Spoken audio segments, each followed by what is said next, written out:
Ito po si Africa Loxana Bite Sofa Cushion. Good for newborn, nahihiga up to 3 years old. It depends pa rin po yan sa laki, timbang ni baby, kung kakayanin po siya ng 4 to 5 years old.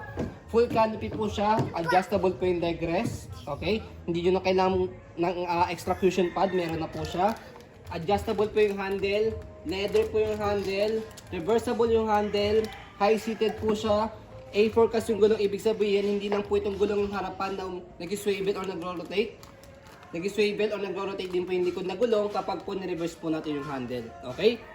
So, already washed, ready to use. Ayan, wala na po kayo magiging problema po dito. Wala po siyang faded, wala po siyang discoloration. So, ito po yung details po niya one by one. So, ganyan po siya kapag full canopy. Lockable po siya sa dalawang side. Ayan. Okay? So, meron siyang peekaboo dito. Ganyan yung peekaboo niya. So, animals. Ganoon din po yung sa kabilang side. Ayan, okay.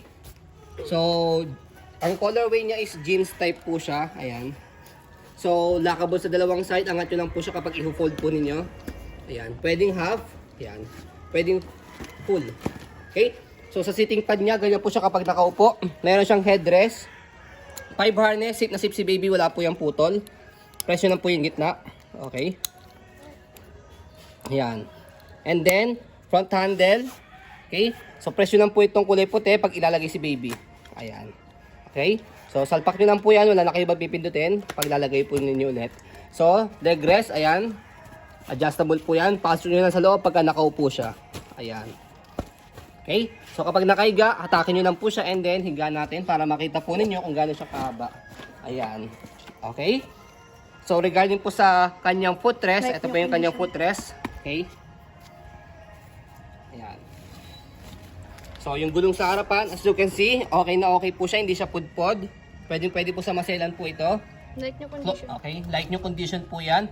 So, meron siyang stopper. Ang purpose po nito, kapag ni-reverse natin yung handle mamaya. Kaya siya meron stopper din. Okay? Yan. So, easy to maneuver. Nag-swivel. Kung gusto niyo pong one way, so, baba nyo lang po ito. Ayan. Ang purpose po niya, kapag i-hel si baby, hindi siya mag-rotate. Okay?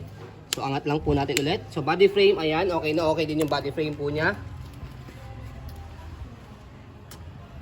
No hard scratch. Yes. No hard scratch meaning po, wala po siyang yung silver scratch na makikita po kapag po naukit po siya. Ayan. So, sa likod, gulong, okay na okay din po siya. Stopper, testing natin.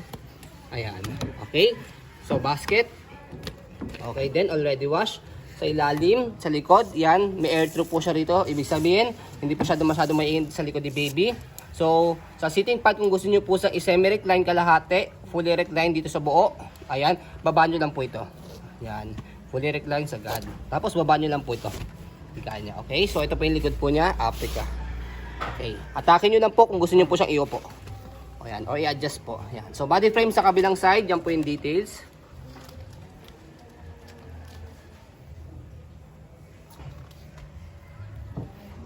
Yan. Next natin, yung napakaganda po niyang handle. Ayan, leather po yan. Okay.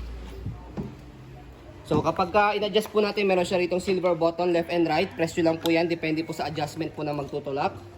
Ayan. Latest version siya ni Loxana Bite kasi leather. Yung mga unang labas kasi foam lang. Yes, foam. Ito kasi leather. Okay. So, kapag ni-reverse po natin, angat nyo lang po ito and then shoot dito. Double check nyo lang po yung gulong sa harapan, nag-swivel yung likod hindi. Pero pag ni-reverse natin, yan. So as you can see, yung likod na gulong kanina, mag-swivel. Ito naman po yung maglalak sa kanya. Ayan, naglock na siya. Yan, nag-swivel na po yung likod. Okay? So, ganyan po yung design po niya. Pag naka-reverse po. And then, naka-adjust yung handle. So, yun. Ang purpose po nyon is para mas madali pa siyang i-maneuver. Ayan. Okay? So, sa pag-fold po sa kanya, okay, make it sure na pagka ni-reverse nyo po or binalik nyo po yung handle, yan, is maglalak na po yung gulong sa likuran. Yan. Nag-lock na siya, yung harapan nyo nag-swivel. And then, fold nyo lang po yung canopy. Kailangan nakaupo siya. So, sa handle niya, kailangan naka-red, naka-unlock. Kasi kapag naka-lock, hindi nyo siya mapipindot sa ilalim. Naka-lock siya. So, one hand open, one hand fold po ito. Kahit hawak nyo si baby, pwede nyo po siyang i-open sa kay-fold. So, try natin. So, kailangan naka-unlock. Ayan.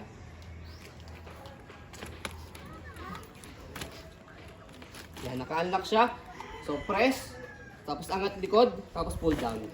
So, ganun lang po siya kadali. Kapag inopen, vice versa, press, tapos angat, tapos buka. So, yun, gawin lang po siya kadali. No hassle sa pag-open saka sa pag-fold, okay? So, yun po, as you can see, very details po kami mag-video. Kasi yung shop policy po namin, no refund, no exchange, what you see is what you get. So, yun po, maraming salamat. Have a nice day and God bless po.